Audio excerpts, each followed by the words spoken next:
Rickey Dixon has passed away. We got to talk about it after the bumper. Don't be cornering me. Hold up. Time. You gotta help me with that corner shit. What's up, kinfolk? It's RJ Young. I am not on a step mill. Consider hitting the like and subscribe button because I upload a video every single day. It's always college football related, sports related. We have a good time. Today, I am saddened to tell you, former Oklahoma Sooner and college football Hall of Famer Rickey Dixon has passed away after years of battling ALS. Rickey Dixon was inducted into the 2019 College Football Hall of Fame class, and I made a video about it last December, and I'm going to show you that upload here in just a little bit, but it needs to be said, Rickey Dixon is perhaps the greatest defensive back to play at the University of Oklahoma, and he was the third person to win the Jim Thorpe Award for the best defensive back in the nation. The first being 1986, Thomas Everett, and then Rickey Dixon and Benny Blades split the award in 1987. I am saddened for his family. I'm very sorry for their loss. Here's what I wrote about Rickey. 13 players and 2 coaches were inducted into the College Football Hall of Fame on Tuesday. There's Vince Young. He led Texas to an undefeated record and bit the Rose in the Rose Bowl after whipping Pete Carroll's USC Trojans, and one of the best college football teams ever for the 2005 National Championship. It was the Longhorns' first national championship in over 35 years. There's Dennis Erickson, who won 2 national titles as the head coach at Miami. Erickson was 179-96-1 as a head coach. There's Joe Taylor, who is Tidewater royalty. He was 232-97-4 as a head coach at Hampton, Howard, Virginia Union, Florida A&M, and won 10 conference championships and 4 national titles during his time. There's Rocket Ismail. There's Darren McFadden. There's Torrey Holt. There's Joe Thomas, Jake Plummer, Lorenzo White. There's London Fletcher, Jacob Green, and Patrick Willis. There's Troy Polamalu, Terrell Buckley, and Rickey Dixon. And it's for Rickey that we pause. It's for Rickey that we talk about legacy. I was just a wink in my daddy's eye and a knowing smile in my mama's face when, Rickey Dixon was balling across these plains. But I know the stories. I know that only Oklahoma and Houston wanted him. He was 5'11", which is just tall enough for folks to dismiss your height altogether. He was called too skinny to play big-time ball. But on film, Gary Gibbs saw a ball player. Coach Switzer thought so too, and he told Rickey to come on up to Norman, and they were going to win. And boy, did they ever. Like the seniors on this 2019 Oklahoma team, Rickey didn't know what it was not to win the conference championship.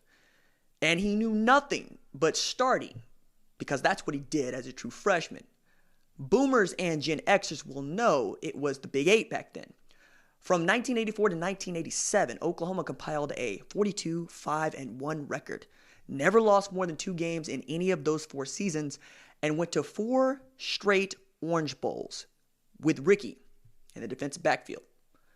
Switzer told this story to the Tulsa World about just how damn good Rickey was back there.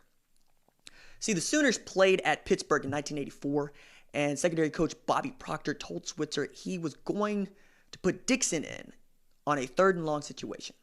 The true freshman picked off quarterback John Kajemi and returned the pass 41 yards for a touchdown. Coach Switzer said, Rickey holds the ball back to the quarterback and was high-stepping it down the sideline. Well, I'm running down the sideline with him. Not as fast as he was, but when he got to the end zone, I got a hold of him and grabbed him.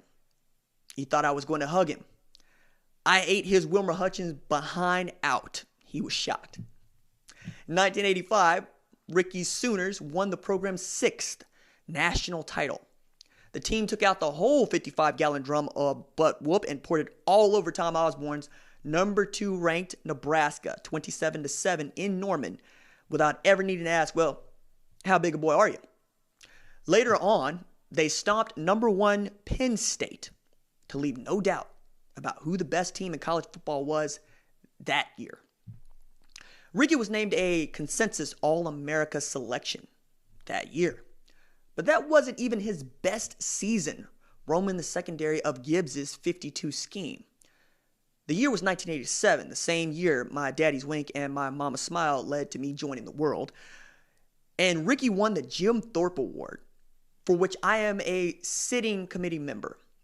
After seasons with 2, 3, and 3 interceptions recorded respectively, Rickey reached that upper level where your mind, body, and soul must be one and picked off 8 friggin' passes in the regular season, including one he turned into a house call, giving him 17 for his career. That's one fewer than the school record held by Oklahoma's gift to Texas football, Darrell K. Royal. Following another year of being named a consensus All-American, he was selected 5th overall in the 1988 NFL Draft.